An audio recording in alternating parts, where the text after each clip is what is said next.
yourself pregnant. Nope. Feel like old me.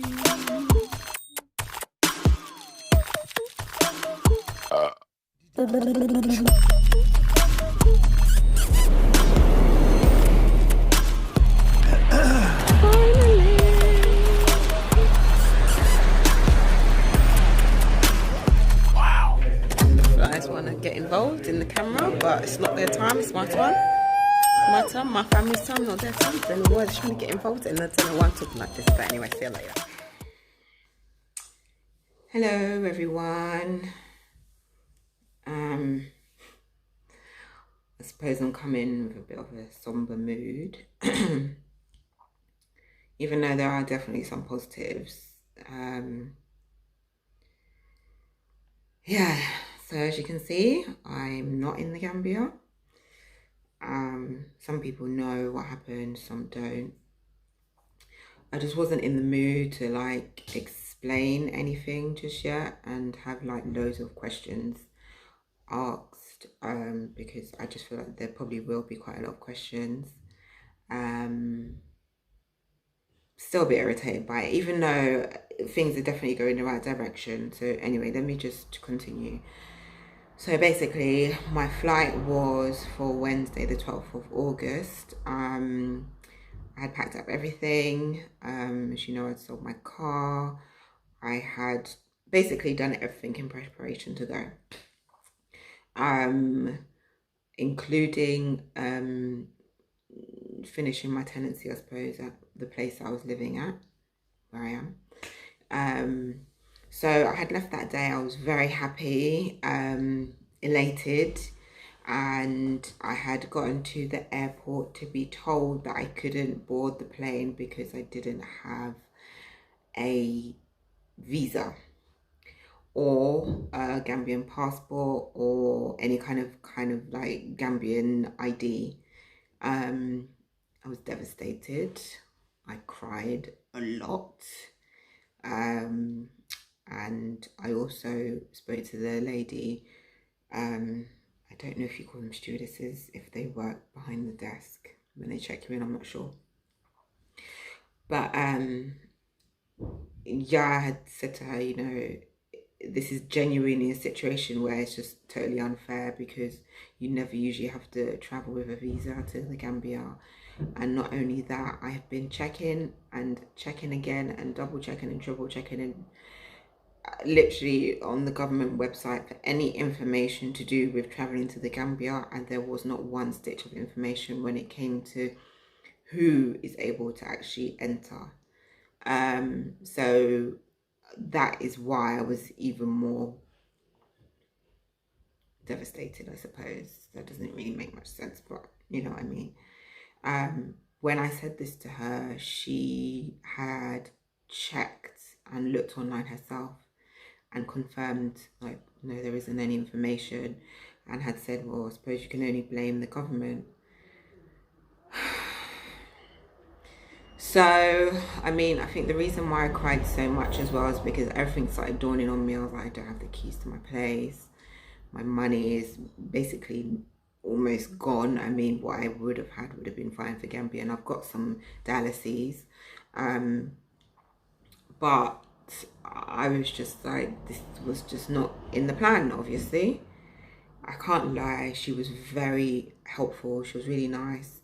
You know, she realized that my ticket that I had was flex, so she said, you know, you're able to just rebook it without any issues. At least that's a plus. I was like, yeah. But at the time, going through my mind, I was just thinking, where am I gonna go? What am I gonna do? Like, I could get a taxi, but where was I getting the taxi to? So I had left that part of the airport and just sat down and just cried some more, and then started making some phone calls. And because I'm so blessed to have some beautiful people in my life.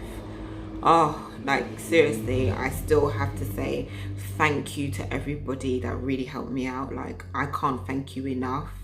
And I know that most people, I feel like I'm gonna get emotional. Whew.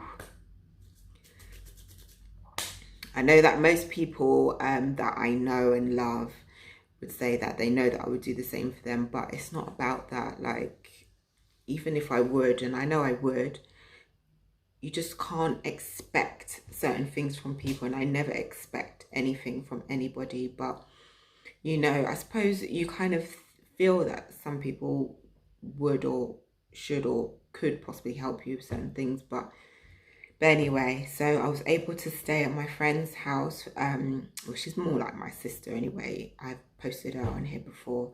I stayed at my friend's house for a night. While on my way to her place, I called the airline and changed my flight to the next week. And I had spoken to another really good friend of mine, and he had said he'll help me out financially and he'll get me back in my place, which obviously he did because I'm here. And yes, and I also, well, actually, yeah, so that was during my travel to my friends. Once I got there, I called the Gambian embassy, and straight away they were like, my sister, you should have called us. You should have called us when you were at the airport. We would have given you clearance. Oh, and I can't lie to you, that is what warmed my heart. And I just thought to myself, this is why. It was just another reason why I want to live there. And I just was like, oh, but I just wish I knew that information at the time. But I just feel like everything happens for a reason, you know? And once speaking to him, I also arranged to have a COVID-19 test sent to my house so I could take the home kit and do the test myself. And yeah, so I had done that. So I stayed at my friend's house, and it's like, we haven't done this for years, and it was really, really nice. You know, we just watched a movie, chilled out and had a drink, and you know, I just tried to calm down, even though I can't lie, I was still really stressed and felt really somber. But it was just nice to know that I was in a good place. Within that time, obviously being the next day now, my friend managed to get back into the flat. Sorry, he managed to pick my keys up. He got the COVID test for me. So grateful for that. And yeah, so then before I came back to the flat, I went to the embassy and I got my letter of clearance. Literally, I felt like I had layers of all these different things, and the layers just started to literally fade away like this. Every time I had one of my beautiful people help me out. Even prior to that, I forgot to even mention, literally coming from the airport and going to my friend's house, I encountered like 3 people who were so lovely to me. So in my devastation, I ordered the wrong cab by accident. So I ordered an Uber X instead of an XL because I had 3 large cases with me plus 1 small hand luggage case. And as soon as he came, it's like it dawned on me, and I was like, oh, Aisha. And I just started crying again because I had stopped at that time, but I started crying again. And he got out of the car and he was like, I'm so sorry. And I was like, he could have just been annoyed with me, you know, but he wasn't. He was so nice and he was so apologetic, and it wasn't even his fault. It was my fault. And I was like, no, it's not your fault. And you know, and he was like, I'm so sorry, you know, you just have to cancel and get the other one because I don't have enough space. I was like, no, it's absolutely fine. It was my fault and I'm sorry. And he was like, please have a blessed day. I hope you feel better. And I was like, thank you so much. And then when I had ordered the next cab, which was obviously the correct one, I was still crying. And I saw a mother and son. Well, I assume they were mother and son anyway. Excuse me if I'm wrong. And the guy came over and he was like, we just wanted to know if there's anything we could do to help. And then I just told them my whole story, and they were like, oh yeah, here's the correct number for the embassy. So they gave me the details and they gave me all this helpful information. Just told me to rebook right now, don't wait. I believe that they even told me to call the embassy at that moment, but because I was just so in a diva, I didn't do it. But it is what it is. But anyway, fast forward to yesterday, which was Thursday the 13th of August. Yeah, so I got my clearance letter, ordered my COVID test, and managed to get my keys to get back in. So last night I came back here. By the time this video is posted, I will hopefully be in the Gambia. So you will see content from me from there. I don't know if anyone would like any information regarding this whole thing, because I don't know if anybody else will go through the same thing, and I really hope nobody does. So if I can spare anybody, I'd be quite happy to do that.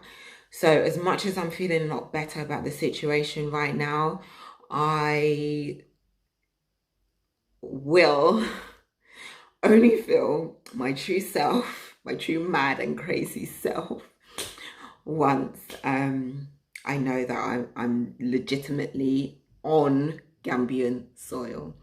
So hopefully that has happened and you would see some kind of post where I am, that I am there. So thank you very much. Again, please like, share and subscribe. Any information that you'd like to know, please just do ask.